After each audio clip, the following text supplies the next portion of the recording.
कि तू तकदीर वाला है कि तेरे घर लड़की पैदा हुई है। लड़की देवी का रूप होती है। दुर्गा, लक्ष्मी, बीबी मरियम, बीबी फातिमा ज़हरा, ये सब लड़कियां ही थी ना। और ये क्यों भूल जाता कि तुझे जिसने जन्म दिया तेरी माँ, वो भी एक औरत थी। तो आज इसलिए रो रहा है कि भगवान ने तेरे घर में लड़की पैदा की है। और मैं इसलिए रो रहा हूं कि मेरे घर लड़की पैदा क्यों नहीं हुई। अपने हाथ से वही लोग मदद करते हैं जो दुनिया में अपना नाम करना चाहते हैं। दूसरे बुलाकर मदद करने से आप सामने वाले की गरीबी का अपमान करते हैं, उसे एहसास दिलाते हैं कि वो गरीब है, मोहताज है, मुफलिस है।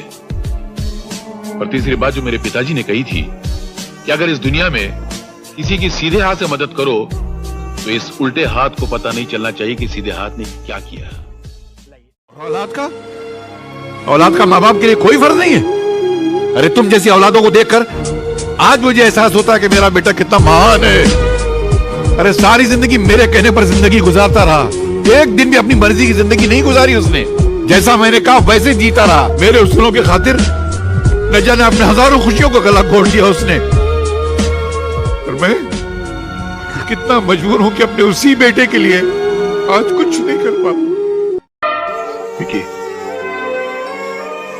ये हाथ मैंने तुमसे माफी मांगने के लिए, अपनी गई हुई नौकरी की भीख मांगने के लिए नहीं छोड़े हैं, बल्कि एक प्रार्थना के लिए जोड़ रहा हूं तुम्हारे आगे बैठा कि अपने बाप के अंधे प्यार का हाथ पकड़कर विनाश के रास्ते में कभी इतनी दूर मत चले जाना कि एक दिन तुम लौट कर आना भी चाहो तो तुम्हारे पिता भी वापस ला न सके। हराम की दौलत इंसान को शुरू शुरू में सुख जरूर दिलाती है, मगर बाद में ले जाकर एक ऐसे दुख के सागर में धकेल देती है जहां मरते दम तक सुख का किनारा कभी नजर नहीं आता है।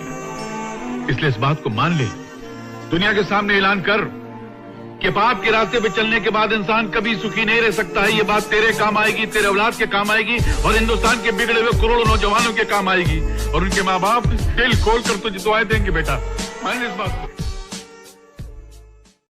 इस दुनिया में लाखों ऐसे बूढ़े हैं जो या तो अकेले हैं या बेमुरव्वत बेगैरत औलादों के बाप हैं, जो भूख से तड़प तड़प के मर जाते हैं मगर उनके मुंह में पानी डालने वाला कोई नहीं होता है। अनगिनत अपाहिज हैं जिनकी तीमारदारी करने वाला कोई नहीं है।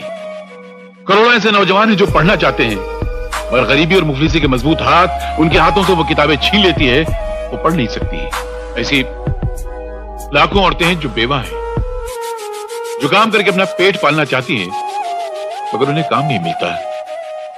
इसलिए मजबूरन उन्हें अपना शरीर बेचकर इस पेट की अंगीठी में रोटी का कोयला डालना पड़ता है।